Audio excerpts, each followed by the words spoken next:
is Bloomberg Surveillance, Early Edition, with Francine Lacqua.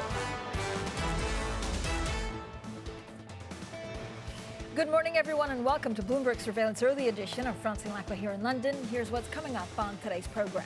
Twitter troll Elon Musk revives his $44 billion offer for Twitter just days before a contentious courtroom fight is set to begin. Slashing production, OPEC may agree its biggest output cut since the start of the pandemic. U.S. futures dip after stocks staged their biggest two-day rally in more than 2 years. Plus, on the ropes, embattled Liz Truss is set to deliver her keynote speech, hoping to reboot her premiership. We're live at the Tory conference in Birmingham. But first thing is first. Let's check the markets. And of course, the markets tell us a different story.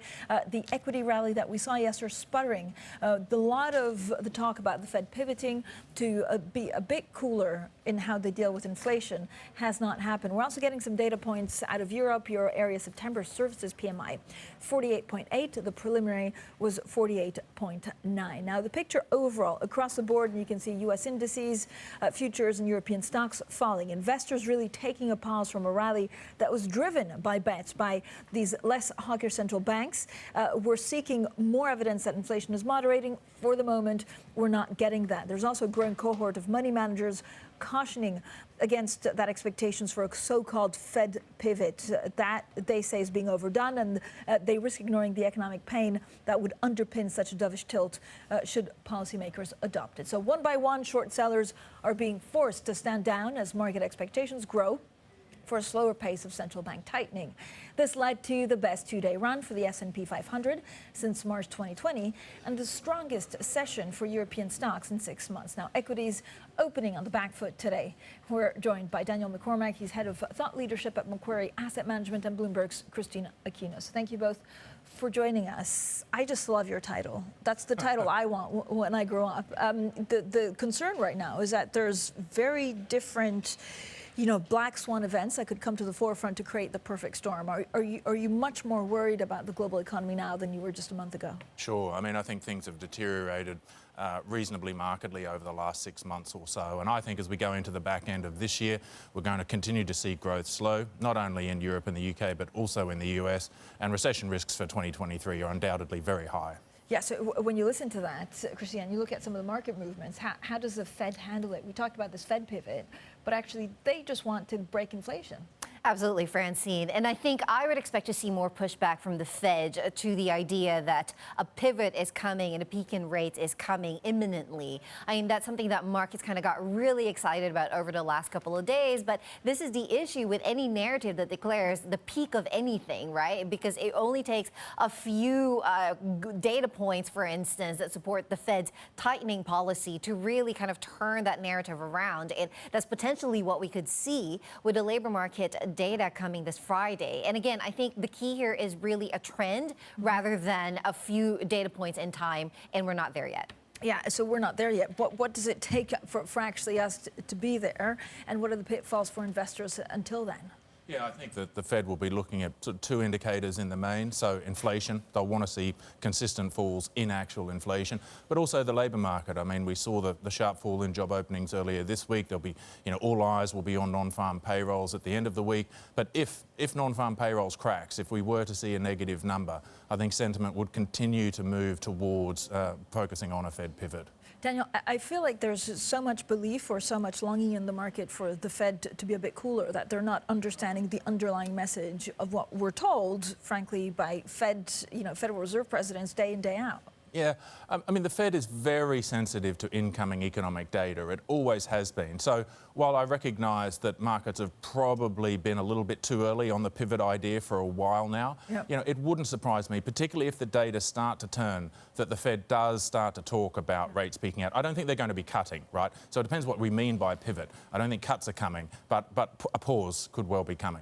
This is one of the charts of the week, if not the month or the year, and it's looking at some of the liquidity drying up, especially in the bond space. This is thanks to Valerie Teitel that was also talking about it, I think, on air today. What does that tell you about some of the risks in the markets? Sorry, the bond liquidity actually drying up. Do you worry about liquidity impacting these markets adversely?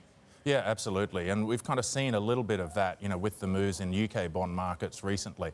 And I think this is really a warning to governments, across the world that, if the UK can experience these kind of market difficulties, we've got to be very careful about government finances and their sustainability.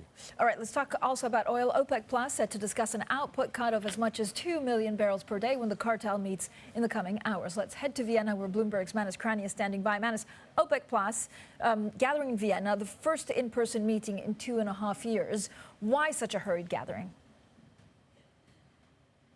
Well, we've gone from 5-minute rubber stamping online Zoom meetings to something much more significant.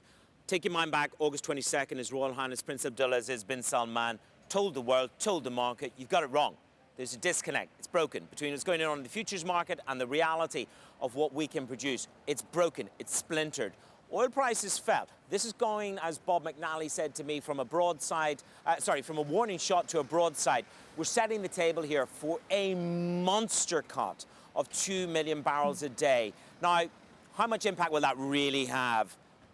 Probably about 900,000 barrels a day off the market, Francine, but OPEC Plus is already producing from the baselines by about 3 million barrels. Not a math there, but the bottom line is this: it's about recontrolling the market, recontrolling the narrative, and warning. In September 2020, His Royal Highness warned the market and speculators, I'm going to have you guys and girls ouching like hell if you try to speculate against this market. So I think this is about the Central Bank of Oil redefining the narrative and recasting the forward guidance with definitive action from all members of OPEC Plus. Francine. But Manus, so two things, right? 2 million barrels per day is huge. So they either announce 2 million because some of the countries cheat and so they get less, or they want to cut 2 million for real because they see something that we haven't seen yet, which is the economy is really, really bad. Absolutely, and I think that's what has galvanized this in-person meeting. It was announced very quickly. I was here 6 weeks ago with Secretary General Haytham El Ghais as he sat into the seat. He warned that, the margins of production within OPEC Plus were razor thin. But the issue is manyfold. The Russians are here. Novak is on the ground. They're going to push hard for a big cut because it galvanizes their position. But of course, the geopolitics of the White House really, really matter. Biden went and fist bumped Prince Abdulaziz bin Salman's brother. But of course, there's a sense of angst in the White House. Let's listen to Bob McNally. They are in full panic mode. Democrats had thought they got a reprieve when oil prices fell. They're facing very difficult elections in November. That oil price drop has been a blessing. The last thing in the world they want or need is anything that causes prices to start marching upward again. The Americans went to Saudi Arabia. They fist bumped the prince, and he added some oil. Here we are, 2 months later. Whoosh, whoosh. This is cutting. This is going so much against what was sort of geopolitically accepted, a rapprochement between the Biden administration and the House of Saud. So they're anxious in Washington. That could mean export bans. It could mean NOPEC. And that word strikes real angst in the House of OPEC. I know, Manus, I mean, to be polite, this is going to irk the U.S., and that's really us being polite. Manus Krania, some great reporting out there on the ground. I know he also has a slew of exclusive interviews coming up. Manus, I know you'll get the ministers, so we're counting on you as ever. We're also getting another piece of news from Saudi wealth fund starting marketing a 3-part dollar green bond. We'll talk about that as there's more and more pressure to stop relying on oil-producing companies and countries to go into green. So it's a bit of a controversial thing that we'll get back to. We're back with Daniel and Christine as well to talk about oil. Christine, again, the problem is that if OPEC Plus does this huge move, right, and cuts by so much, the U.S. are not going to be happy. And you have to wonder whether they're worried about a slowdown in the U.S. or whether it's China. Like, where are OPEC worrying about that economists should be worrying about more? Yeah, it's quite an interesting question, Francine, and I do agree. What is it that OPEC Plus is seeing that we just aren't at this point in time? You're absolutely right that it could be more bad news out of China. I mean, we are getting some indication perhaps that oil demand in China is set to rebound in the fourth quarter, but there's really not been a lot of visibility in terms of the real state of the economy over there. We know that they're still reeling from the aftermath or the continued impacts of the lockdowns there, and really has not been up to full speed at all this year. China remains really the wild card for markets. As far as the U.S. goes, obviously, again, higher oil prices really not going to be great for them. Not going to be great for them politically, also not going to be great for them in terms of monetary policy, because the whole point of this Fed tightening exercise is to curb inflation, and higher oil prices directly go against that. Yeah, so what do you do? I mean, it just seems like, once again, it's a perfect storm, and I don't know whether it's geopolitics also in there or how you advise your traders to work through this. Yeah, I mean, I think it's a difficult environment. There's no doubt about it, Francine. So I think, the outlook for equity markets is challenged. I think the next shoe to drop is earnings. They could easily be caught in a pincer movement of slowing top-line demand, but also increasing costs. So equity markets could continue to be under pressure. Bond markets, they may not continue to sell off as they are, but I also don't think we're going to see a rally. So look, we like alternatives, right? I mean, we like infrastructure, and in the current environment, I think you sort of want three things. You want yield, you want inflation protection, and you want defensiveness. And as you go down that checklist, things like infrastructure offer you that. So we really like that space. Yeah, and you've always actually liked that space, right? At Macquarie, is there a danger though that inflation means that you erode some of that yield?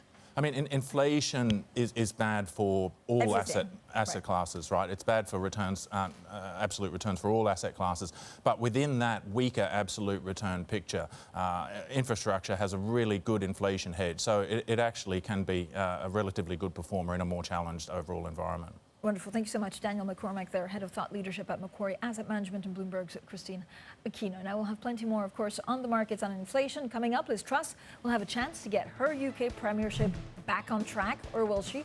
Later, when she delivers her keynote speech at the Conservative Party conference. More on that next. This is Bloomberg.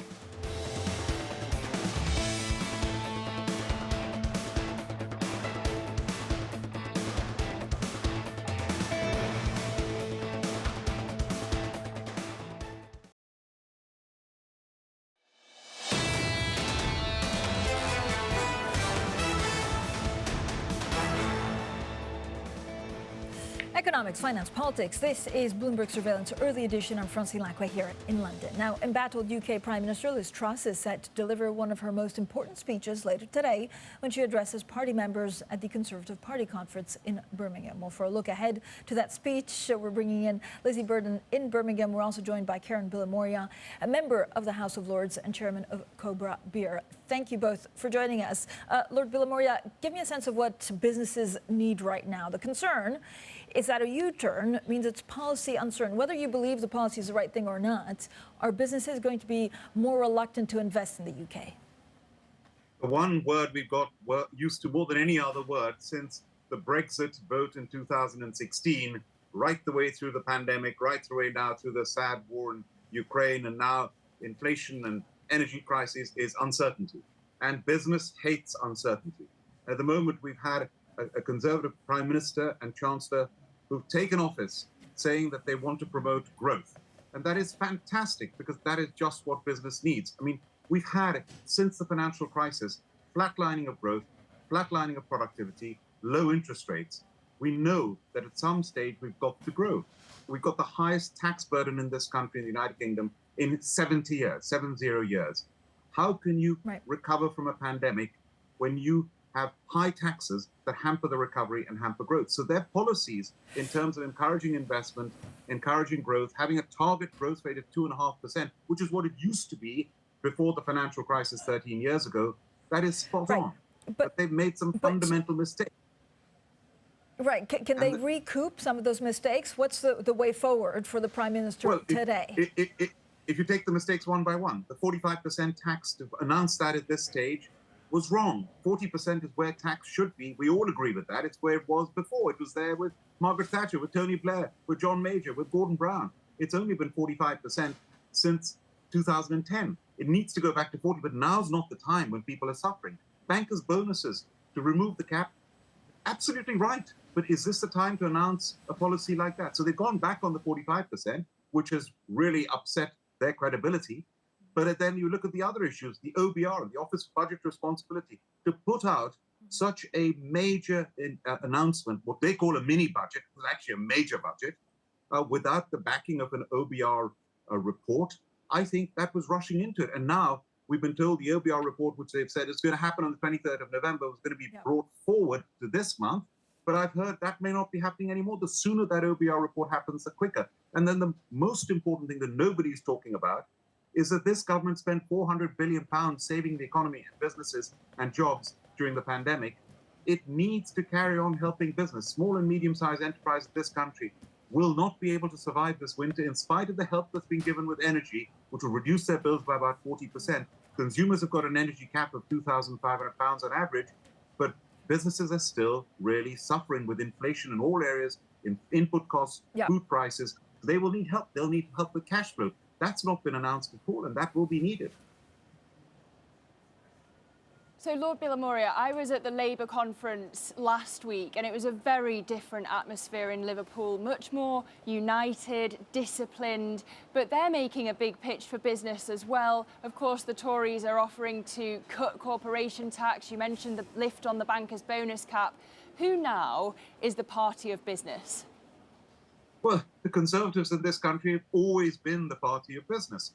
But if you look back at history, Tony Blair's government was very business friendly. The tax rates that we had then, the entrepreneurs' relief, the capital gains tax rates, those were all very business friendly. And this Labour government under Keir Starmer and Rachel Reeves, the Shadow Chancellor, is very, very business friendly. They have been reaching out to organizations like the Confederation of British Industry, who we work closely with the government. We always work closely with the opposition as well. And I've been able to see at first hand that this Labour government is trying to be very business friendly, trying to be more like the Labour government under Tony Blair, which business would be very comfortable with, but not if taxes go up. And one of the reasons Boris Johnson won his 80-seat majority that everyone keeps talking about is he was up against Jeremy Corbyn. Business was terrified of having Jeremy Corbyn as Prime Minister and tax rates going up and business being stifled. If you had to decide today who's more business friendly, given the U-turns and some of what was, in the policy proposals, which party is more business friendly today in 2022? What Liz Truss and Kwasi Kwarteng are trying to do is spot on. It's not just what you do, but how you do it.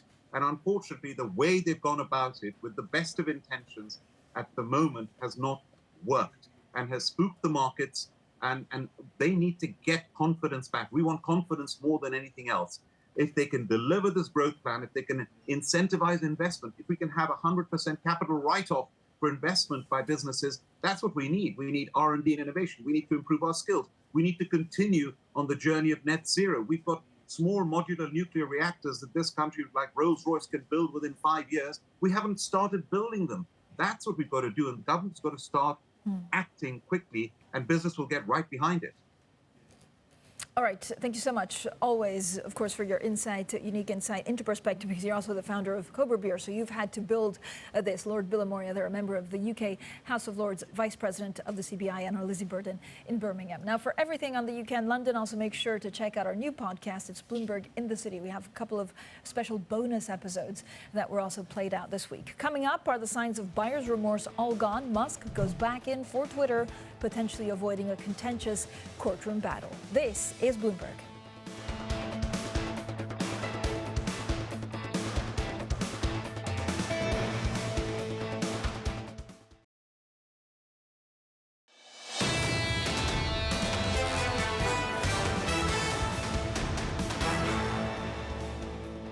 Economics, finance, politics. This is Bloomberg Surveillance, early edition on Francine Lacqua here in London. Now let's get straight to the Bloomberg. First with news, here is Leanne Gerrans. Hi, Leanne. Hi, Francine. Gazprom says transportation of natural gas to Italy via Austria is resuming. The Russian gas giant says it has reached a solution with Italian buyers amid changes in Austria that had halted flows to Italy. Meanwhile, Bloomberg has learned the UK is on the cusp of securing a natural gas contract with Norway for as long as 20 years in a bid bid to stave off the risk of winter blackouts. A deal is expected to be agreed next week, though negotiations on price, volumes and the length of the contract are continuing.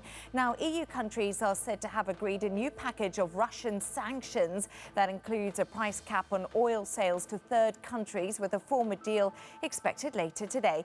Bloomberg understands a compromise has been reached to protect countries with big shipping industries. That's after Greece, Cyprus and Malta raised concerns about curbs on transporting oil from Russia. Now, Ray Dalio has given up control of Bridgewater Associates, the firm he built into the world's largest hedge fund. The billionaire co-founder transferred all of his voting rights to the board of directors and stepped down as one of Bridgewater's co-CIOs at the end of September. The move marks the end of a succession process which did start back in 2010. Global news 24 hours a day on air and on Bloomberg Quick Take, powered by more than 2,700 journalists and analysts in more than 120 countries. This is Bloomberg. Leanne, thanks so much. Coming up, a bond giant PIMCO thinks it's now time to start buying debt. Is it? We'll have more on that next. This is Bloomberg.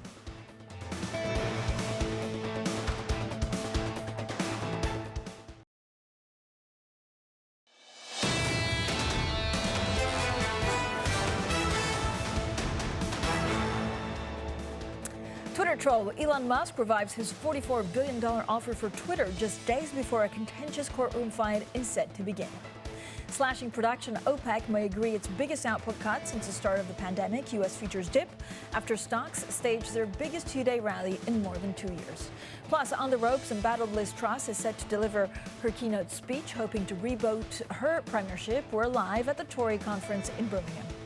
Well, good morning, everyone, and welcome to Bloomberg Surveillance Early Edition. I'm Francine Lacqua here in London. Now, we're just getting some breaking news out of the European Union. The EU is backing Russia sanctions package, including an oil price cap. Now, this is something that we had concerns that would have splintered apart Europe because, of course, not every country is on board. But for the moment, it seems like they've managed to resolve their differences, and the EU is backing this Russia sanctions package, including a cap on the oil price. Now, bond giant PIMCO thinks it's now time to start buying debt. The fixed income specialist expects high-quality bonds to start delivering returns much more consistent with long-term averages. We're joined now by Andrew Balls, Chief Investment Officer of Global Fixed Income at PIMCO. Andrew, thank you so much for joining us. First of all, I don't know how you lived, last week in the UK, but we have this brilliant editorial article saying, like, look, UK pension funds really should not be this exciting. When you look at the swings that we've seen, what does it mean for other futures wanting, other governments trying to do the same?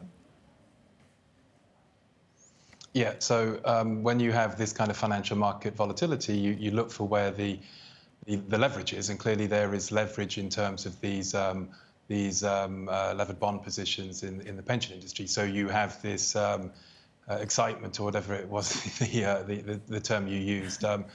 And I think that if you're running those kinds of schemes, you would be looking at the leverage and looking to probably reduce some of that, just own these long dated gilts to match the liabilities outright. So that is, I think that's probably what we would expect given the recent experience.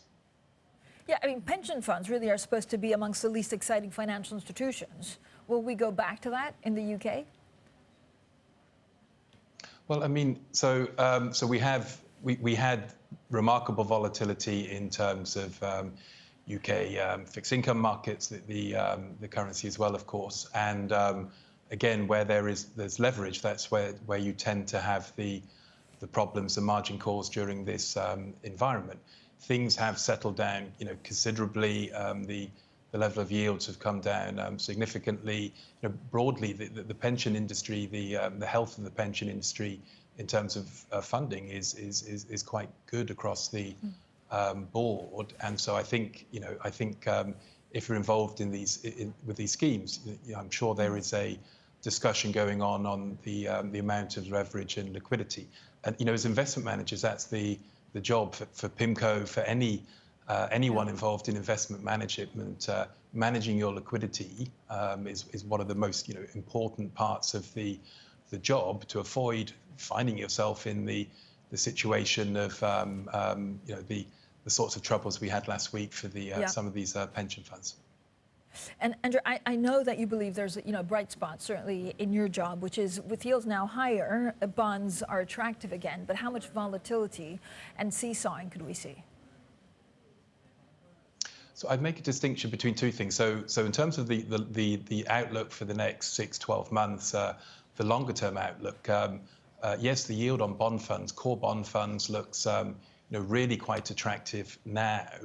Add some more credit, slightly riskier funds. Again, you're looking at very interesting return potential over the next coming years. So I think the medium-term outlook is quite positive. And we, in terms of our asset allocation strategies, we have some concerns on equity valuations going into recessions across countries, given earnings projections, given valuation. But the return for bonds here looks quite positive. This is on the back of, we should acknowledge, really difficult year across asset classes for fixed income, for equities. But now you're seeing, 5-6% type yields for US dollar core bond funds, higher when you have more credits in the portfolios. This is quite attractive. But contrast that with the short term, which is difficult at a time of high inflation, recession, and this very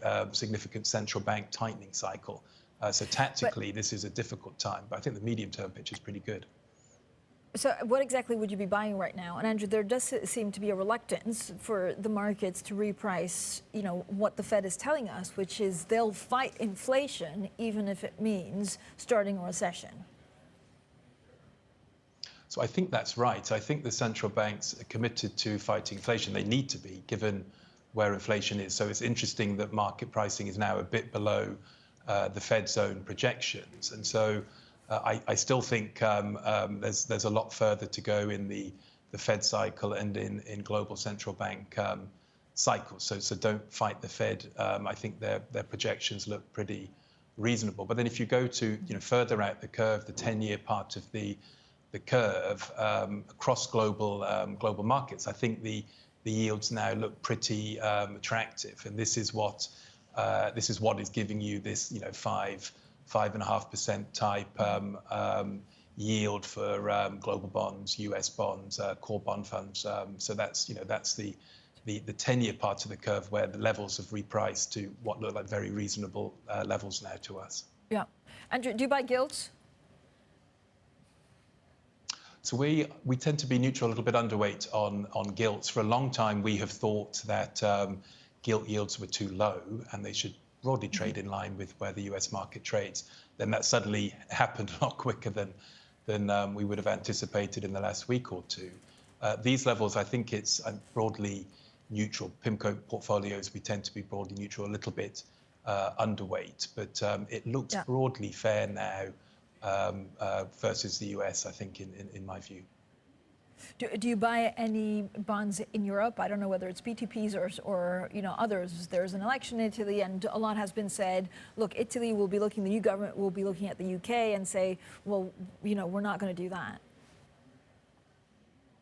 So, broadly, after a period of very low bond yields in Europe, it now again looks pretty reasonable across the board, and the ECB, clearly moving higher. So we've escaped this period of negative bond yields, we would think, in Europe, and that should be quite robust, even amid a very difficult recessionary environment in Europe. Italy has repriced this year, partly just because it's a high beta market when credit has been selling off. Partly, I think you need to have concerns about the new government and over time just how this is going to work out. We tend to be a little bit underweight in Italy, but you're getting attractive yields versus Bund. So I think you're broadly compensated for the risk, but clearly a lot of uncertainty with this new government.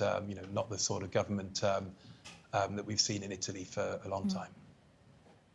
Wonderful. Thank you so much. Andrew Bosler, Chief Investment Officer for Global Fixed Income at PIMCO. Now, coming up, Elon Musk seems to have U-turned on Twitter. We'll get the details next. This is Bloomberg.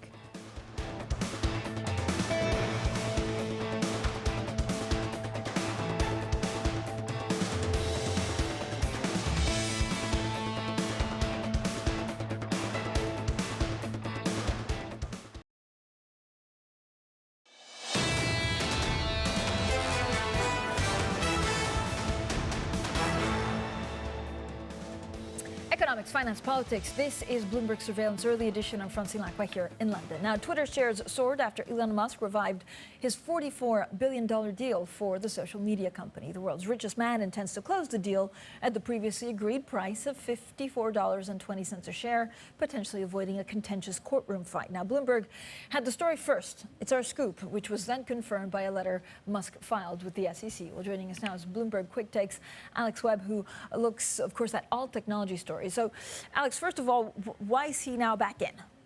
Well, we don't fully know his own thought process, but if you look at some of the external factors, you can probably infer that it was looking like he didn't have a great chance of winning this case. There had been a number of hearings in the run-up to it, of which he had lost all of them. There were about half a dozen to do with pushing the case back to February, for instance. Twitter won on that one. Twitter trying to seek more information about his communications with his financiers. Twitter won that one. And so if it looked like he was going to lose the case, but then he would still have to get up on the stand, have more information come out in discovery, perhaps he goes, well, what's the upside to this? I might as well just stomach it and pay it anyway. And at the same time, so he alluded to trying to turn Twitter into the super app, a little bit like what the Chinese have in WeChat. Can he really do that? So, yeah, it's a hugely appealing prospect if you're an investor, particularly if he's having to convince his debt investors that this is a wise thing to do, that you could maybe generate more growth by turning Twitter into something like WeChat, where you can access cinema tickets, taxis, pay your bills, dating apps, games, plenty more besides, through Twitter. The challenge is twofold. You need to have enough users to convince developers and companies that it's worth investing in that platform and doing lots of things for it to make it a super app. But there aren't as many users on Twitter as there are on Facebook or on YouTube or on TikTok. If you were big enough to force them to do that and encourage them, they should be doing it, then you start to get into some antitrust problems, because regulators, particularly here in Europe, don't particularly like it if you leverage strength in one field to generate strength in another one. That's why Google has had to pay billions of dollars in fines. There's a slightly, perhaps, intractable problem in the middle of that might make it hard to crack.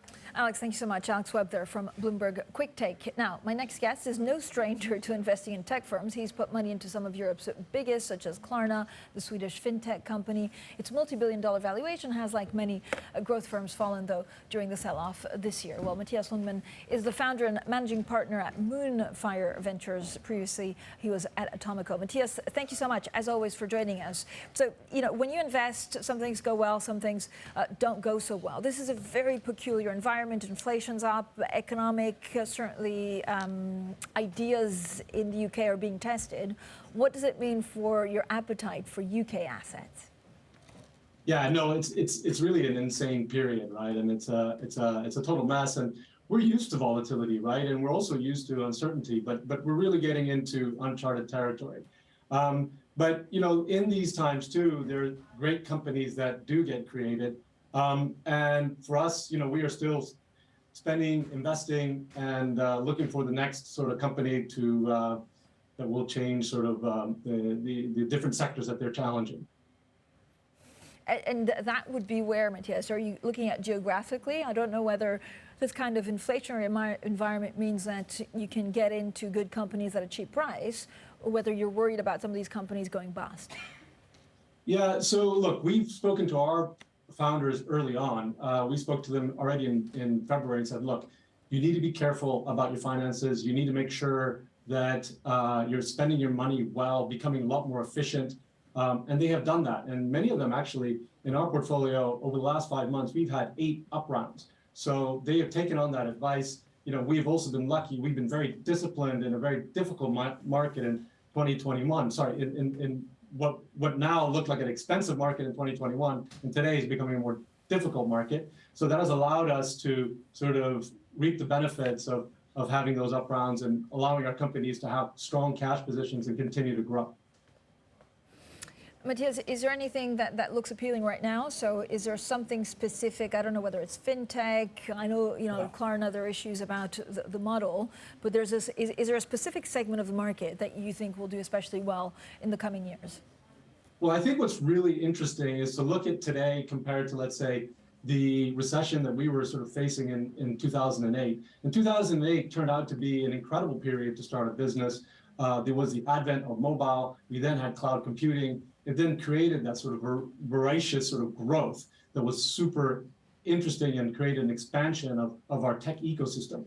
So what is happening now? And I think that AI and machine learning is really at a unique point, inflection point, really, because, it's going from being a sort of a research project to real technology, and that technology is being deployed across industry and across different sectors. So today, you can code a lot faster through sort of Copilot and GitHub. You can create images and content and text and so on, and it's basically accessible to anybody. You just need that plugin. You do need to log into a website. So it's becoming a lot more mass market than ever before. But so do you invest in the technology? Do you need technology to make sure that it works, or is it at the other end? Well, this is what I think. I think actually we've moved it from being a sort of a research project to really an underlying technology now is driving further growth of lots of different companies. So when we're looking at different businesses, I can give an example. One of them, for example, is LiveFlow. They're producing live financials. So kind of being your digital CFO for any SMB. So they're creating this information, allowing people to have their financials at their fingertips. And these are the types of services that we're going to see expand, utilizing sort of AI and machine learning to allow them to deliver these types of services. Matthias, when you look at a longer-term opportunity, and how are you expecting the tech sector to change? So I don't know whether Elon Musk can pull it off and have this super app that's very similar to WeChat, and so what that means for spin-offs and the whole ecosystem. Yeah, so it's really interesting in terms of what he is trying to build. I mean, he's looking at what has been so successful in China and now thinking, okay, can we produce something here in the West? It has been tried, has been tested, it has not worked, but it doesn't mean it can't work. And so Twitter, in terms of being a sort of turning it into a super app where lots of sort of sub apps within it, is a really exciting prospect because it means that they reduce their dependency on things like advertising revenue and can produce sort of other kind of subscription type revenue or transaction revenue, which would be a lot more valuable for a company like Twitter. So I think that's sort of some of the interesting things that are happening in our market. But I would be also just as interested in looking at the long term in terms of what crypto is going to be able to give to us, or Web 3.0 is going to give to us. It has not become mass market yet. It's still super early days. But just like these other transformative technologies, it's just a matter of time before it's going to reshape the way we do business and the way we live and work. Yeah, I was going to ask you about Kim Kardashian, which I have to say, Matthias, is actually a first on the show. Kim Kardashian and what happened with cryptocurrency. Are you expecting crypto to change significantly in the next 2 to 3 years? And what does it mean for early stage investments? Yeah, so I think one has to divide between the sort of tokens and the token trading, and then the underlying apps that are actually used by individuals. Those apps today, those sort of what they call dApps, are actually not, they're definitely not mass market at all. And what we're excited about is, investing and looking at the next generation gaming companies, because we believe that they're going to be the first businesses to really explode in this market. Why? Because what we have seen in the Web 2.0, they can replicate into the Web 3.0, but really make it materially different and more interesting. So the behavior is the same, but you're actually creating a lot more deeper and stronger incentives and basically engagement and immersion from those users. Matthias, thank you so much, as always, for joining us. Matthias Longman, there, founder and managing partner at Moonfire Ventures, for a smart conversation on tech and early stage investments. Now, coming up, after a rocky start to her premiership, the UK Prime Minister Liz Truss addresses a Conservative Party conference today. We're live in Birmingham next. This is Bloomberg.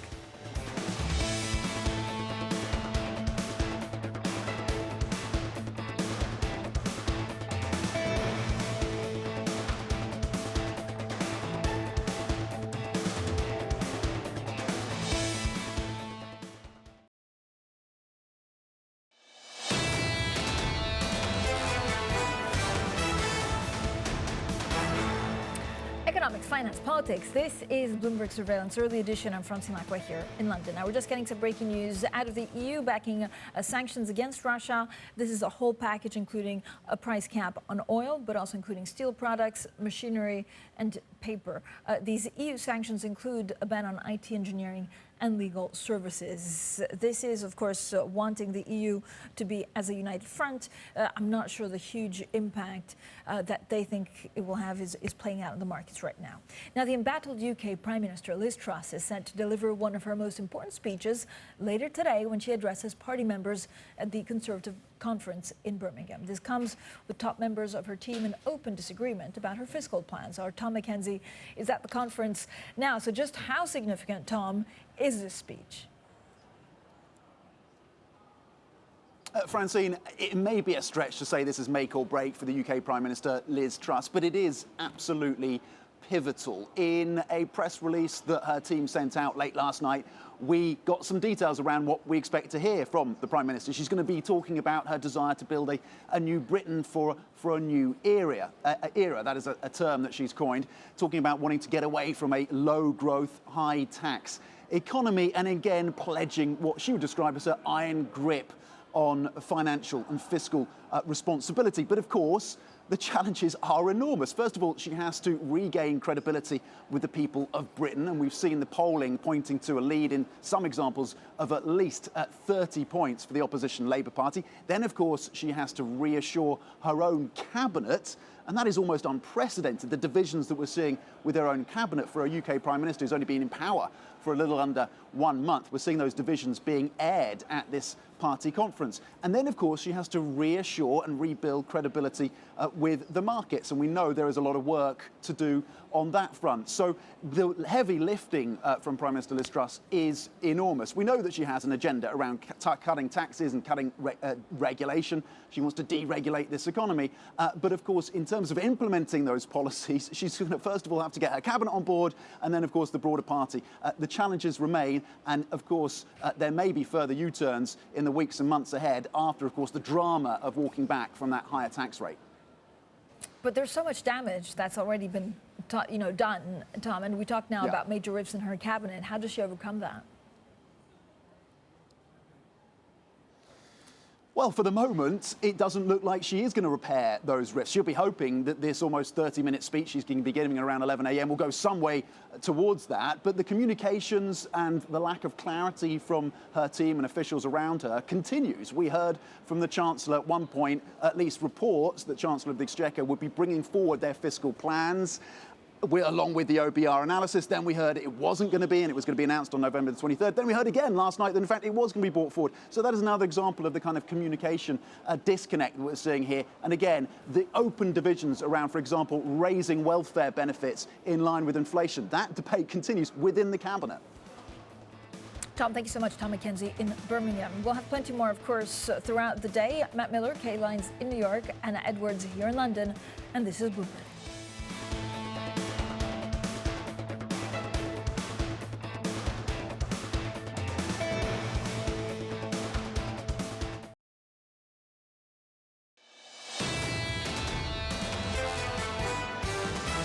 Let's put it this way, we are not where we were in 2007, 2008. There's a global shift towards a higher returns environment, but you can't get there all in one go. Rule 101, and I kind of broke that, is don't chase flash crashes. The question of the day has been, where we are in terms of capitulation. I'm comfortable enough saying we're building a bottom, so I'm fully invested. This is Bloomberg Surveillance, early edition with Anna Edwards, Matt Miller, and Kailey Leinz. It's 10 a.m. in London, 5 a.m. in New York, and 5 p.m. in Hong Kong. Our top stories today. Elon Musk's U-turn. He revives his $44 billion buyout bid for Twitter in what may be an attempt to avoid a trial. It would be the biggest production cut since 2020 for the oil cartel. OPEC and its allies are weighing whether to reduce output by as much as 2 million barrels a day. We'll be live in Vienna. And problems keep mounting for Credit Suisse. One of the bank's units that lends out shares had to reverse some transactions after clients got spooked by its financial health. Welcome to Bloomberg Surveillance Early Edition.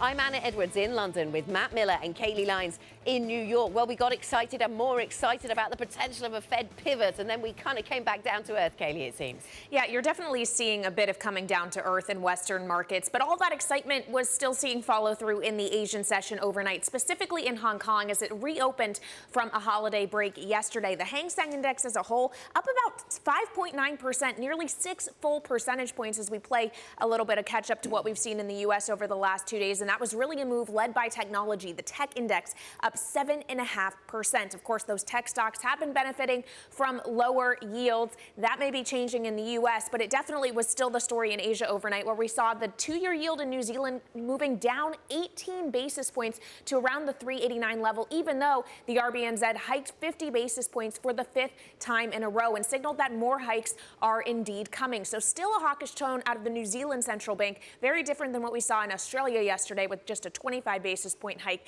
And that is lending some support to the Kiwi, really one of the only G10 currencies that is still holding onto some strength against the U.S. dollar today, just up by about 1/10%. The Kiwi right now trading around 57 cents, Matt. Yeah, the dollar gaining some real strength. We did have a really incredible rally, about 5% in the last 2 sessions. We added almost 200 points to the S&P 500. We got to 37.90. Futures are down right now about 0.75%. They've been down more than 1% earlier in the session. We still have quite a while to go, and there could be some volatility. There is always volatility last few weeks and months, so expect this number to change in the next 4.5 hours. But as of now, it looks very risk off. We have investors, on the other hand, selling treasuries, so 371. That moves the yield up, and that's also risk off for risk assets, especially for stocks. The dollar index is where people are looking for safety. 1321 is the level on the dollar index, so far away from the records that we hit last week, but still pretty strong. And then crude, we're watching very closely as this OPEC meeting comes. We're hearing reports of 2 million barrels of slashed production, and now you see crude down, interestingly enough, 86.01. Maybe the market doesn't buy it, or maybe it's already been priced in somehow. In any case, I'm looking forward to hearing from Manus Cranny out of Vienna. Anna?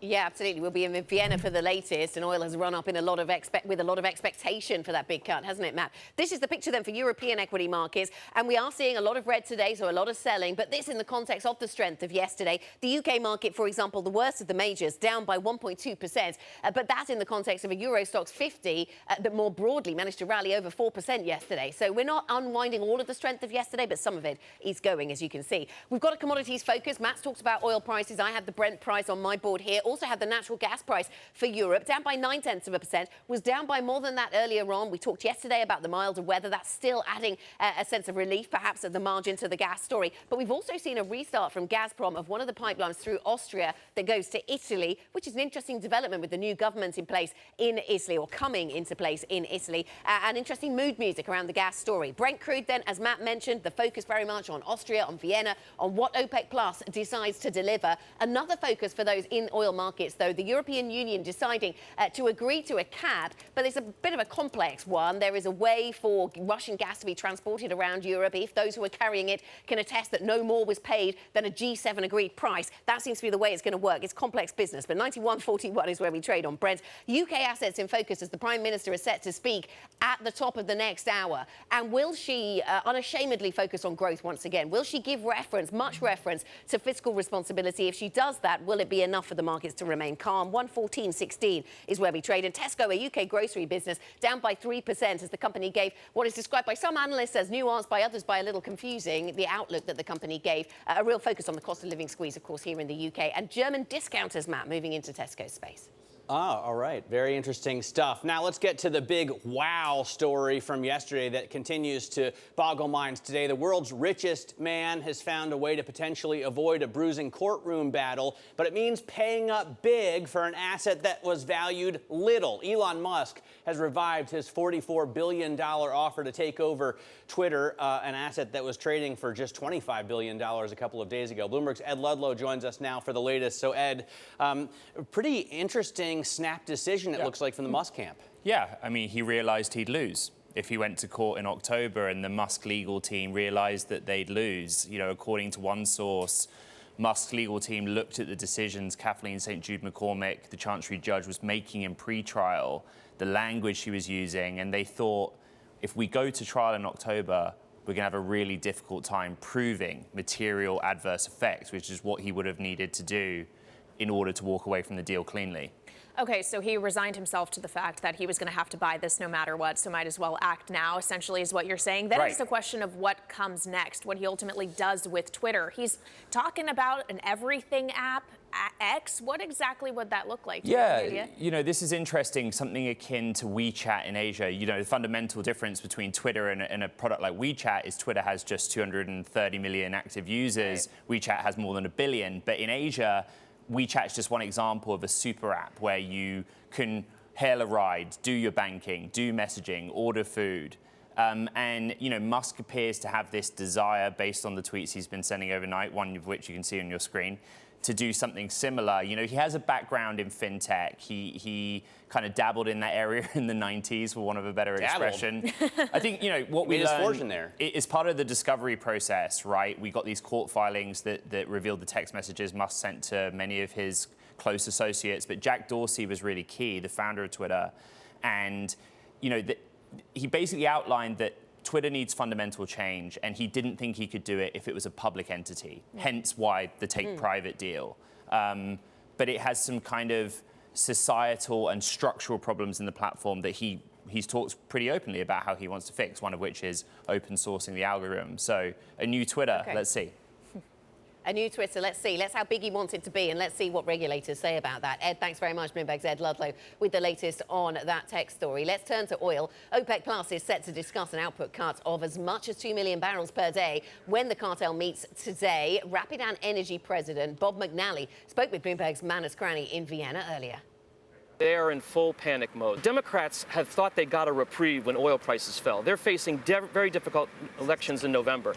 That oil price drop has been a blessing. The last thing in the world they want or need is anything that causes prices to start marching upward again. That's how the politics of this might play out in Washington. Let's head to Vienna, though, where Manus Cranny is standing by. Manus, OPEC Plus gathering for the first in-person meeting in, what, 2.5 years? Why such a hurried gathering? Recession, global recession. Mazrui, the oil minister for the UAE, we've just doorstepped him, not on camera, print. We will not use OPEC as a political organization. Recession is the one fundamental factor for the OPEC consideration. So there's the pushback from this gathering of OPEC Plus, convened by the bulwarks of OPEC Plus. Saudi Arabia, the Emiratis are here. Really, the concern, the message they're giving now, it's about global recession rather than perhaps the dysfunctionality, the broken market that the Saudi Arabian, His Royal Highness Prince Abdulaziz bin Salman gave to a Saudi newspaper overnight. He's still propagating that. The markets are broken, the dislocation between the physical market and the amount they can actually produce. Still, OPEC Plus is underproducing by about 3 million barrels, but it's very interesting to hear the Emiratis, I suppose, worried about this political pushback from the Biden administration. You've heard Bob there saying they're panicking in the White House. They are in full panic mode there in terms of what they're about to do here, which is cut oil production. He got on a plane. Joe Biden got on a plane, went and fist bumped Mohammed bin Salman to get an oil increase. What has he got? 2 million barrels of a cut. Get ready. No PEC. Oil production exports possibly to be cut and more SPR releases to come. Guys. Manus, thanks very much. Bloomberg's Manus Cranny on the ground for us in Vienna.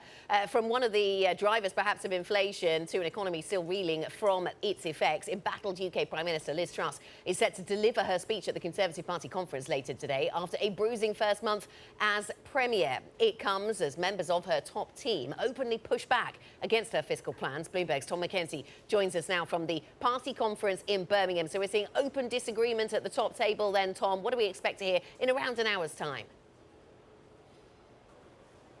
I mean, really, Anna, that is the point. That is the context. It is almost unprecedented to see a premier, a prime minister, so early on in her leadership role, of course, of the party and the country, facing these kind of divisions, not just within the political party, but also within her own cabinet. What we expect Prime Minister Liz Truss to try to do then in this speech is to regain some of that credibility. She's going to emphasise her desire to build what she describes as a new Britain for a new era. She wants to build an economy, she says, to move away from what she describes as a high high tax, low growth economy. And, important for the markets, she says she's going to have an iron grip on fiscal responsibility. There may be some eyebrows raised, given what we've seen over the last 10 to 15 days in the market reaction. I talked about the need to build credibility. There's a number of different constituents who she's going to be looking at. Her own party, of course, where there are deep divisions, well documented. Her cabinet, and again, unprecedented to hear the kind of divisions we've seen within her own cabinet over the last few days on some of her key proposals. But of course, amongst the broader public as well, where the polls suggest that the opposition Labour Party have a barn-stomping 30-point lead, at least, according to some of the polls. The markets as well, a key constituency, and we're continuing to look at gilts and the pound as we look ahead to this speech. It doesn't help that the Chancellor of the Exchequer and his team have failed in terms of their communication around when they're going to release their fiscal plan, very closely watched by the markets, and the OBR, the Office for Budget Responsibility, their analysis that goes with that. 1 minute is going to be November the 23rd, the next minute they're bringing it forward. We do know now that it will be brought forward. We don't have a date for that, but that confusion and that lack of clarity does not help, of course, in terms of that credibility. And just very briefly, broadly, the context is, and Bloomberg Economics are doing the maths on this, this is a government that faces having to push through spending cuts of up to £45 billion per year to meet their GDP goals. So the difficulty is there. There is a lot of hard work that's going to have to be pushed through at this speech and in the days ahead from the Prime Minister. Yeah, let's see if she tackles that in this speech. Tom, thanks so much for joining us. Tom McKenzie reporting live from Birmingham in the UK. Now, let's go to Zurich. Credit Suisse's market turmoil continues. The bank's business that lends out shares had to reverse transactions with clients in recent days after investors that provided those securities pulled back over concern about the bank's financial health. Bloomberg finance reporter Marian Halftermeyer joins us now to talk about continuing loss of faith, it seems, maybe more cracks at Credit Suisse. What do we see? Hi there, good morning. So yes, Credit Suisse is continuing to contend with, the fallout of the situation that it's in right now. Obviously, we saw crazy levels of CDS spreads on Monday and then, a record low on the stock. So obviously, there's a lot of concern among clients. They're definitely talking to clients and trying to tell them, look, we are still solid, we have the liquidity, we have the capital buffer, and so to try to appease some of that panic. But obviously there are a lot of questions being asked. Yeah, and that makes it very difficult for Credit Suisse to retain talent as well. It seems like every day we see a story about new departures. How many people are actually left at the upper echelons of the bank? It's hard to say. They've been filling the ranks as people have been leaving. But yes, over the last 2 years, we saw an incredible amount of talent, top deal-making talent in the investment bank leave. We're seeing a number of people leaving out of the Asia private wealth business, which is definitely concerning given that that is a key growth area for them and will be important going forward for them as well. Marian, thanks very much. Bloomberg's Marian Halftermeyer joining us there with the latest on Credit Suisse reporting from Zurich. Coming up on the programme, we'll talk aviation. We are, in fact, live from the World Aviation Festival in Amsterdam. IATA's Director General, Willie Walsh, will be talking to our colleague Guy Johnson shortly. We'll also talk FX markets. Valentin Marinov joins us, Credit Agricole, head of G10 FX Research and Strategy. What is he watching for from the UK Prime Minister's speech, which comes in less than an hour, and how she changed China? Today's Big Take story takes a look at how human rights, US relations, the economy, how they have all changed over Xi's decade of control. Look for that on Bloomberg.com or on the Bloomberg terminal. This is Bloomberg.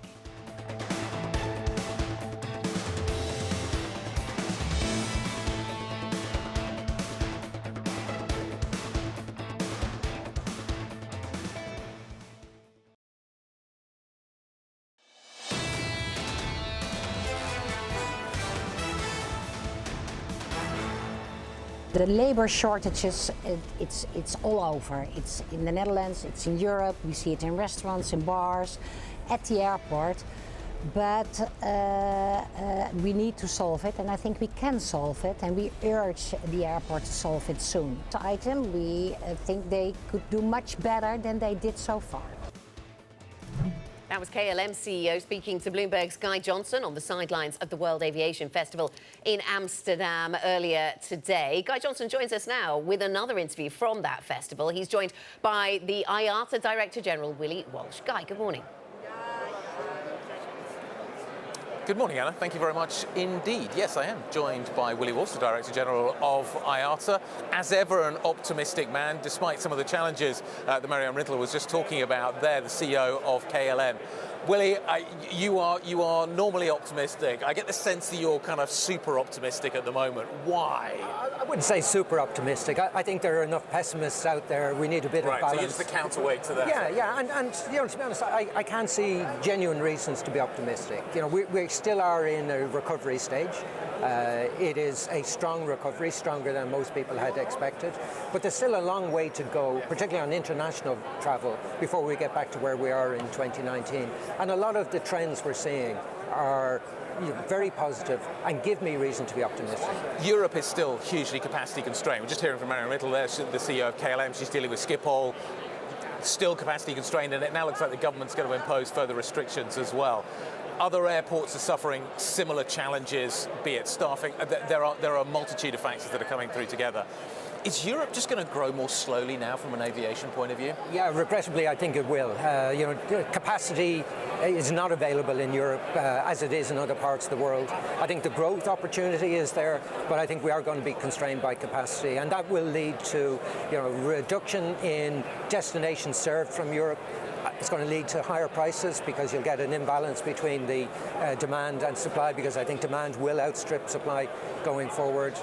So it's going to be challenging, and you know, when you see the measures being taken by the government here in the Netherlands to restrict Schiphol, to be honest, I don't understand it. I'm not sure that they fully understood the implications that would have for the operation of the hub at Schiphol, but it's going to have major impact. Do you think other airports, other governments will follow suit? I think it's going to be interesting to watch. You know, I'm always optimistic that governments look at others, and when they see them make mistakes, they don't make those mistakes. And in fact, some of the measures I'm seeing here, I'm surprised, because if you go back in 2008, they introduced a ticket tax here in the Netherlands, and it surprised them that it didn't generate the revenues that they were expecting. And the reason it didn't generate the revenues is people still flew, but they didn't fly from the Netherlands. They drove across the border. They flew from airports in Germany, and that's what's going to happen. You know, some of these decisions, I think, are being driven by a genuine desire to address the environmental challenge. But it's not actually going to make any difference, because you're just going to transfer the problem from Schiphol to other airports around Europe, who will be glad to take the business that Schiphol is turning away. So the answer from the Netherlands government has been to talk about, they haven't yet fully imposed it, still working through the process, a almost permanent cap on capacity at Schiphol. There are other opportunities that Europe could grasp, though, the European governments could grasp. One of those would be to improve air traffic control, single skies. Do you get the feeling that European governments don't want to take some of these difficult decisions? And I'm wondering why, when there's such an emphasis at the moment on reducing carbon footprints, making the aviation industry more sustainable, why are government not making some of the changes that could be made, such as single skies? Well, governments like to be popular, you know, so they look to decisions that they think will be popular with the electorate. The single European sky is a scandal. It is a scandal. You know, we get politicians telling us as an industry how we must improve. And yet, through the implementation of a single European sky in Europe, you could reduce CO2 from the industry by 10 to 12%. It's available now. No investment required. The technology is there. We want to do it, and it would make a huge difference to environmental. Everybody can hear you. We're in a kind of very big open hall here, and it is incredibly noisy. The Single Skies proposal is to basically make the skies of Europe more efficient. You can. Yeah. So it's single. You know, the problem in Europe today is we have inbuilt inefficiency. It's structurally inefficient in Europe and can be significantly improved, but it requires political will. It doesn't require technology. It doesn't require money. It just requires politicians to agree on a better system for Europe. We've been debating it for 50 years. Yeah. It's done on the ground. Schengen is an example of what it is. You have seamless travel around the Schengen area. You could do the same in the air. You and I were just on stage a moment ago. You were talking about the ICO meeting that is taking place in Montreal. The expectation, the hope is that meeting is going to produce an industry-wide agreement on emissions reductions. You said that you'd gone within a week from 4 out of 5 degree of certainty that it would happen to 4.8. Why the 0.8? Yeah, I'd prefer to work on a scale of 10. But, you know, having spent a few days in Montreal, having met several key transport ministers, listened to what it is they were saying, saying, listen to their optimism around the prospect of reaching agreement. I think the language that was being used, the rhetoric had been toned down quite a bit, so I think there's good reason to be optimistic that we can get an agreement. Now, in my opinion, if ICAO fails to reach an agreement, then it will be a failure of the Assembly. It's not going to stop the industry, airlines, continuing on the path to net zero in 2050, but it would be so much better if you had governments and industry aligned on the same goal, on the same target. I think it would help to provide the sort of policy framework that will make it easier for the airlines to achieve their goal. Let me just ask you a slightly cheeky question as we wrap up. You're a former CEO of IAG. Does British Airways still fit into IAG? Oh yeah, without question. I think the model is a sound model. I don't see any reason why you wouldn't continue to do it. Now, we structured it in a way where it could be broken up if necessary, because that was, from my point of view, certainly the best way to impose good financial discipline on all the parts of the group. But no, I think it's definitely right to have it in IAG. Willie Walsh, always a pleasure. Nice to catch up. Thank you very much indeed. The Director General of IATA. Kailey, back to you. All right, Bloomberg's Guy Johnson, thank you so much at that Aviation Festival in Amsterdam, and IATA Director General Willie Walsh as well. Thank you so much for joining him. Now let's keep you up to date with other news from around the world with the first word. President Biden has pledged an additional $625 million in weapons to Ukraine. The package includes long-range rockets, ammunition, and armored vehicles. The president spoke with Ukraine's President Volodymyr Zelensky on Tuesday. The European Union has backed a new set of sanctions on Russia. Bloomberg has learned it includes support for a price cap on oil sales to third countries. The sanctions also target a range of individuals and entities, including senior Russian officials and those involved in staging the recent widely condemned referendums. And former President Trump wants the Supreme Court to intervene in the fight over government papers seized at his home in Florida. He's asked the justices to let a special master review 100 documents with classified markings.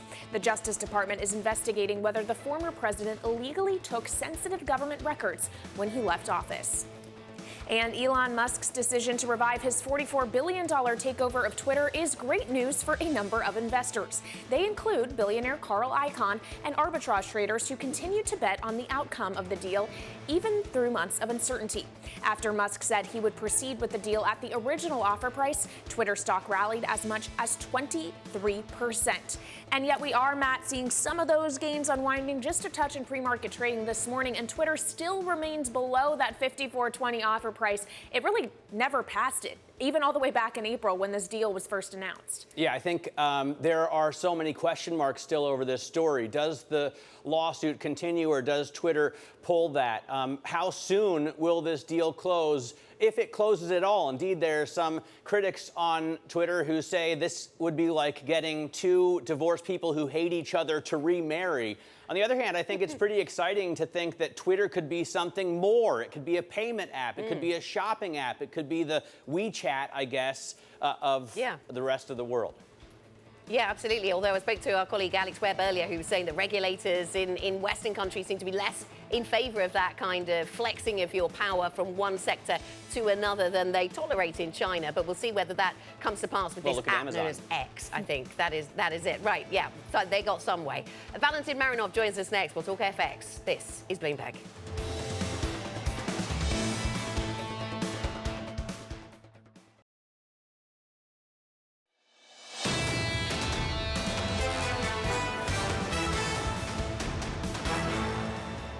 This is Bloomberg Surveillance Early Edition. Here's what you need to know. Elon Musk's U-turn. He revives his $44 billion buyout bid for Twitter in what may be an attempt to avoid a trial. It would be the biggest production cut since 2020 for the oil cartel. OPEC and its allies are weighing whether to reduce output by as much as 2 million barrels a day. And problems keep mounting for Credit Suisse. One of the bank's units that lends out shares had to reverse some transactions after clients got spooked by its financial health. I'm Anna Edwards in London with Matt Miller and Kailey Leinz in New York. And Matt, today looks really different to yesterday, but the gains of yesterday were quite stunning, really, all on expectations, premature as that might be, around a Fed pivot. That got the market really excited yesterday. Today, we dial back a little bit. Yeah, I don't know where the market was getting that, since we were just recently reassured by like every single Fed governor that that wasn't coming anytime soon. But maybe it was something else that sparked a rally. You know, Julian Emanuel, I keep reminding everyone, in the weekend had a note out saying that a bear market rally was coming, and a number of other people were on board with that, so the market made it happen. We were up almost 200 points on the S&P over the last two sessions. We got to 3790. Right now, futures are down about 0.75%. I warned of some volatility before the market opened, but we haven't seen any move really in this over at least the last half hour. We were down a little more than 1% earlier in the session. Investors are selling 10-year bonds, pushing the yield higher right now. It's about 7 basis points up to 370, 371. So that is a negative for equities, as is the stronger U.S. dollar, especially overseas. Right now we're at 1322 on the Bloomberg U.S. dollar index. So back with some strength, not back to the highs, but we're relatively high considering where we've been in recent history. And then NYMEX crude. Interesting to see it come down. We're all awaiting the OPEC decision. Talk of a 2 million barrel production cut should drive the price higher, although, as you mentioned, Anna, it has come higher already in the last few sessions, so maybe that's priced in, although the number seems really high. We'll see what we get. Kailey, what do you see in terms of the pre-market movers? Well, of course, I continue to watch the story we've all been watching over the last day, and that is related to Twitter and Elon Musk's takeover of it after he sent Twitter a letter saying, actually, I will buy you for $54.20 a share. Go ahead with that original plan for a $44 billion purchase. We saw Twitter rally in a huge way on the back of that yesterday, up about 22%, giving just a little bit of that gain back, though, in pre-market trading this morning, down about 0.5%, trading at $51.72 a share, so still below that offer price. Meanwhile, Tesla is down about 1 percentage point. But that's really emblematic of the losses we are seeing across big tech this morning, as we are seeing treasury yields move back up, as Matt was talking about. The likes of Amazon and Nvidia each also down by about 0.75%, Anna. Yeah, it seems from markets to UK politics to Twitter, it's a week for U-turns, isn't it, Kailey? We've had a lot of them. This is what we've got on European equity markets right now. U-turning from yesterday's gains, down by 0.7% after 2 days of strength, 2 days of thinking, are we going to see a pivot? Are we nearly there yet? The market's just pausing for thought on that one.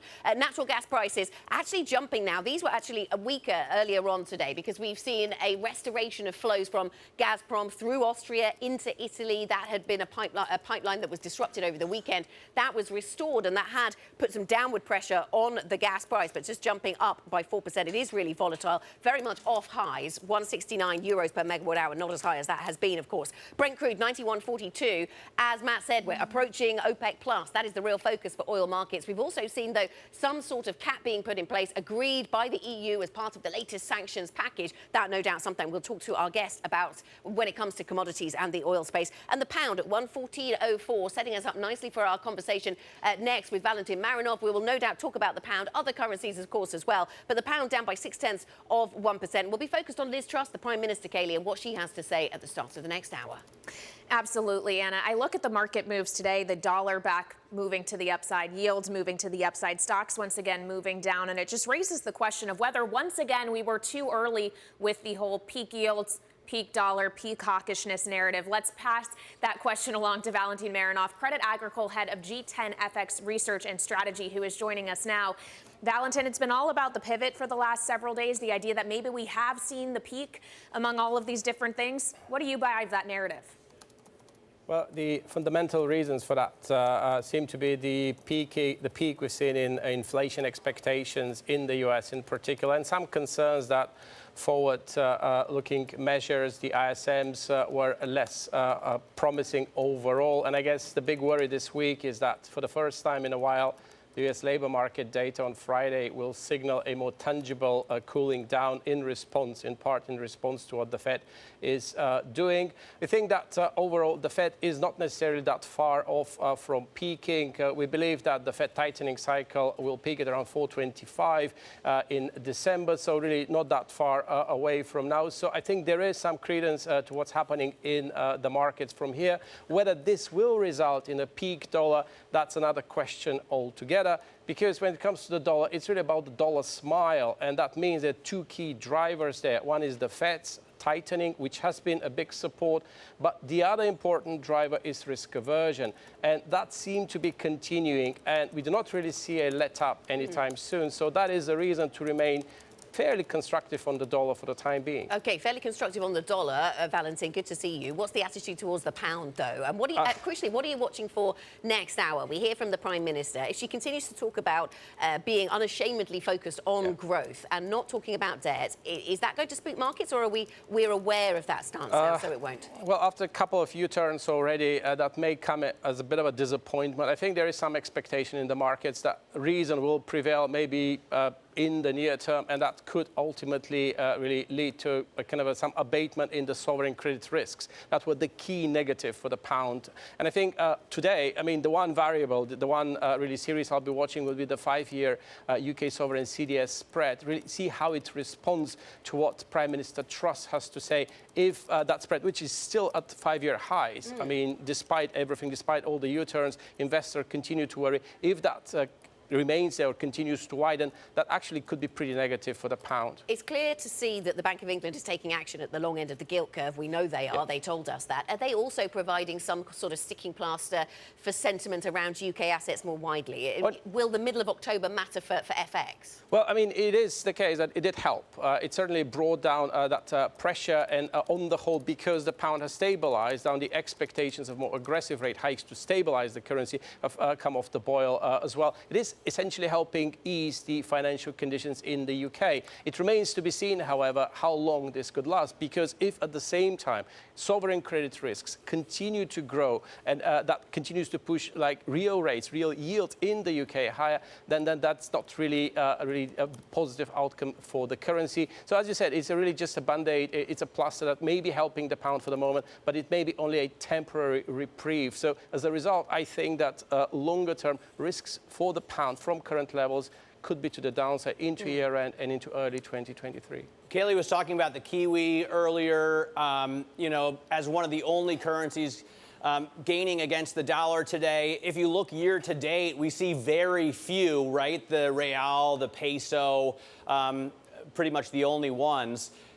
Where do you see any other currency giving the greenback a run for its money, so to speak? Well, I think that it really depends on the horizon, but from here, we think that the global economy is going to cool down significantly. We expect mild recessions in both the US, the Eurozone, again, Europe as a whole, really, where the recession could be somewhat deeper. And that, I think, will continue to support safe havens like the Japanese yen. I mean, the big difference between the yen, the euro, and the pound is that in real effective exchange rate terms, in valuation terms, the yen is cheap. It is ultra cheap. So if essentially there is value for money, that'll be the Japanese yen. So with a 3 to 6 month horizon, assuming that the Fed will be peaking around December, and given that we're going to have a change of guard at the helm of the BOJ really around March time, I think that's really a bearish bet on dollar yen, really potentially targeting 135 or potentially lower, could be interesting indeed. It helps to view the fact that the BOJ has so far convinced the markets that they mean business when they intervened in the dollar yen. So essentially they stopped that relentless rise in dollar yen. Very interesting stuff. We've heard of some Fidelity, for example, buying the yen right now, as well as other what would be considered safe haven currencies. Are you concerned about a deeper, more prolonged recession, especially for the U.S.? We've been hearing short and shallow for so long. Well, I think our central case is still for a mild recession, and it's the case that really it's a matter of when, not if anymore. I think that is what may be driving that peak hawkishness narrative in recent days. I should mention that even with a recession, I mean, the U.S. economy should certainly fare better than its European counterparts. Whatever happens to the U.S. economy, we think that really the slowdown that we are expecting for the Eurozone, for the UK, is going to be potentially more damaging, more dangerous for the currencies. So even with that in mind, I think we maintain fairly bearish outlook for both cable and euro dollar into year end and into the essentially first quarter, second quarter of next year. Valentin, thanks very much for your time. Good to see you. Valentin Marinov joining us there from Credit Agricole. Coming up on the programme, we'll get back to commodity markets and OPEC Plus's big decision. Caroline Bain joins us, Capital Economics Chief Commodities Economist. We'll get her take on what's happening in Vienna and perhaps a little on what's going on in Brussels as well. This is Bloomberg.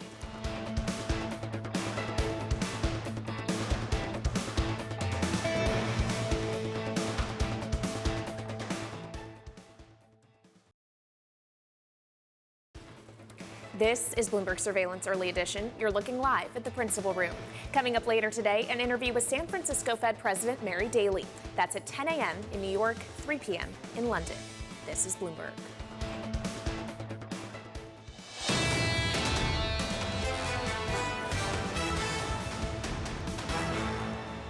This is Bloomberg Surveillance Early Edition. I'm Anna Edwards in London with Matt Miller and Kailey Leinz in New York. Now, OPEC Plus is considering its biggest production cut since 2020 when the group meets today. A larger reduction, as much as 2 million barrels a day, is on the cards. That will spark pushback from the US and may fan global inflation. Joining us now is Caroline Bain, Chief Commodities Economist at Capital Economics. Well, let's start with the basics, Caroline. Good to speak to you. What are you expecting to see today? What do you think will be the conclusion of OPEC Plus and their deliberations? Well, it certainly looks as though a quite significant cut to production is on the cards now. OPEC have been drip feeding us rumours of the size of the cut, culminating in a report of maybe 2 million barrels a day, which came out over the last couple of days. At this point, I think if they cut by anything much less than 1 million barrels a day, we could actually see prices fall because they've geared the market up for quite a cut. Yeah, this seems like the new central bank hike. We're talking about 50, then it's 75. Go ahead and do 100. Just 2 days ago, or maybe was it yesterday, we were talking about 1 million and now it's 2 million. I mean, is anything going to move this market? I suppose the market is fully aware that the cutting quota is a little bit notional, given that OPEC Plus is producing so much below its quota at the moment.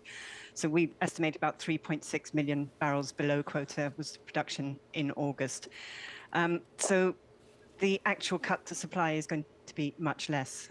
We estimate that if OPEC Plus decide to cut by 2 million barrels per day, the physical cut to supply will probably be closer to 1 million. The concern is, of course, recession. As people tighten their belts, they're going to drive less. I know my wife was yelling at me for how much I spend at the pump just yesterday. But what will this do to prices, Caroline, that consumers are paying here in the U.S. and over in Europe? Well, I think it's worth noting that obviously prices have risen in the last couple of days as news this potential cut has been factored in.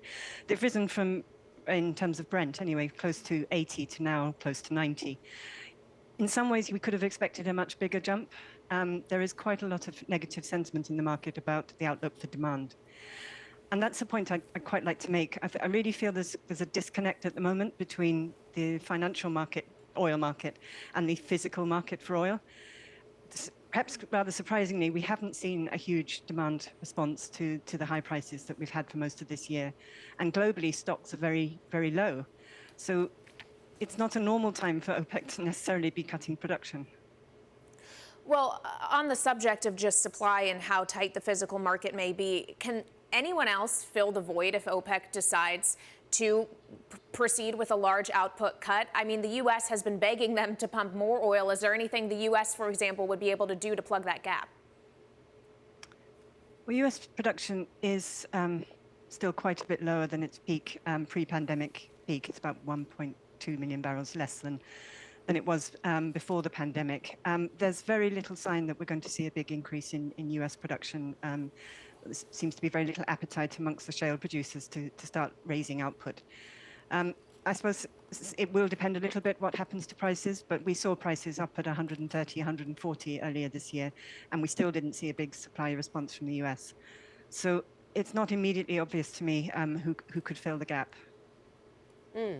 Caroline, what's the role of Russian oil at this point? Because obviously OPEC Plus includes Russia. There are Russians there in Vienna. We have a new European sanctions story today, tying up loose ends perhaps on some sanctions that have been talked for a while. But one of those is on oil. So the story is about how the EU is backing Russian sanctions, including an oil price cap. How would you expect an oil price cap to function, to work? I'm a bit sceptical about how well it will function, actually. Obviously, the idea is that there'll be a cap on how much countries pay Russia for oil. It's quite hard for me to see that Russia can continue producing as much as it is if it loses the entire European market come December, which is still on the cards. So I find it difficult to imagine that Russia will be able to sell all of its oil to other consumers, especially during a global downturn. China's imports this year are already down 10%. Admittedly, their imports from Russia are up, but they're just. We've certainly have penciled in rather a large drop in Russian production, regardless of what OPEC Plus decide today, just as a result of difficulty in finding markets, and also technical problems as they lose access to Western machinery and need to do maintenance, etc. Okay, Caroline, thanks very much for your insights. Caroline Bain, Capital Economics Chief Commodities Economist, joining us with thoughts on OPEC Plus and beyond. Coming up later today, we'll be speaking to the WTO Director General. That conversation at 7 a.m. in New York, 12 p.m. in London. This is Bloomberg.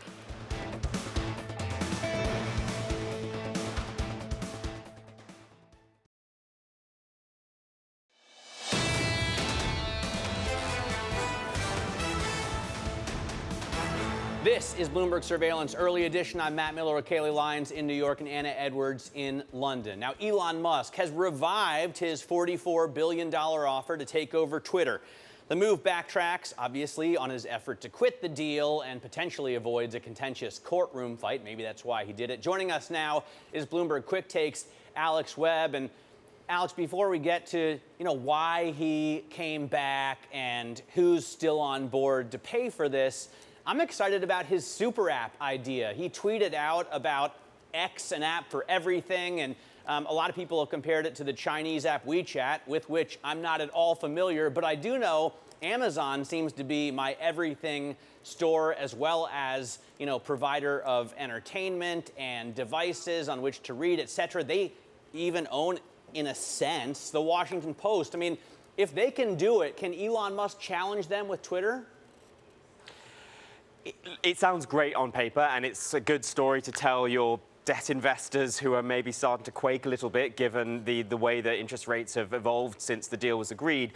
A lot of things need to happen to make it compelling. You need, frankly, to have a payment tier to glue all these things together. That is actually what sort of the Chinese apps like WeChat and of course, you have Alipay gluing a lot of the various services that super apps offer together. And in order for that payment service to work, you probably need to have a user base that's willing to adopt it. Now, look at all the spammy content on Twitter. Would you be willing to hand over your payment details to the organization the way it's currently set up? Personally, I'm not sure I would. So there's a lot that needs to happen for it to reach that super app status, and it's not a clear path. Well, and you also just have to have this deal come to completion before any of that can happen, Alex, which raises the question of financing. Is it still secure?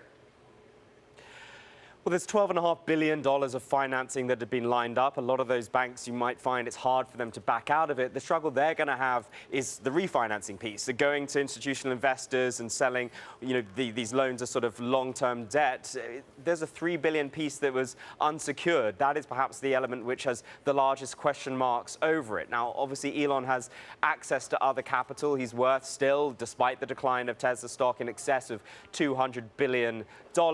So it does doesn't necessarily mean that there's no way this deal can happen. But if you look at the share price reaction, it's still below that $54.20p. So the market is clearly saying something about the probability of its being completed. Yeah, it got back towards the offer price, didn't it? But not quite there. A little bit of execution risk still priced in. But you know, 52 is much higher than 42, which is what it was before this about turn from Elon Musk. So let's go back to the beginning, in a sense, then, Alex. I mean, what drove him to U-turn here? Was it all about avoiding disclosing information in court, or has he really had a change of heart? So caveat everything with, we have no idea what's happening inside Elon's head.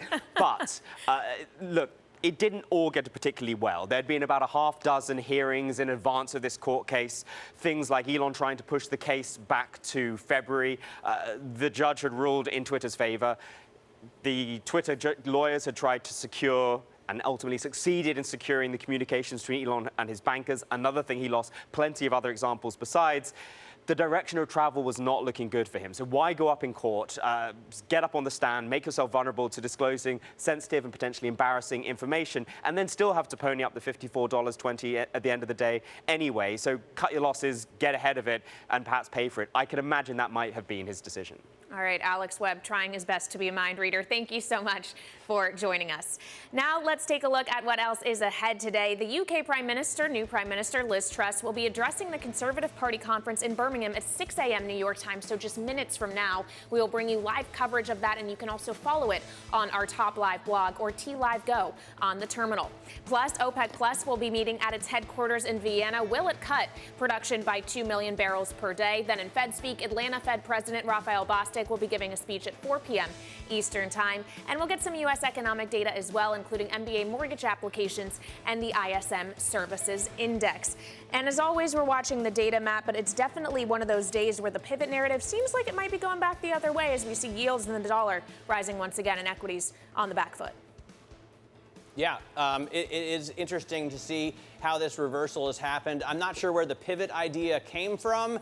I know that a lot of traders are wishful, a lot of fund managers are hopeful, but it doesn't seem to me that any sign has come out that the Fed is willing to bend yet. No, not from the Fed themselves, just a bit of US ISM and JOLTS data, and that's all it seemed to take. But that was just 2 days. We're back into negative territory, as Kailey says, today. So interesting to watch the UK Prime Minister as she delivers her speech to the Conservative Party conference. How will the markets handle her messaging? Surveillance is next. This is Bloomberg.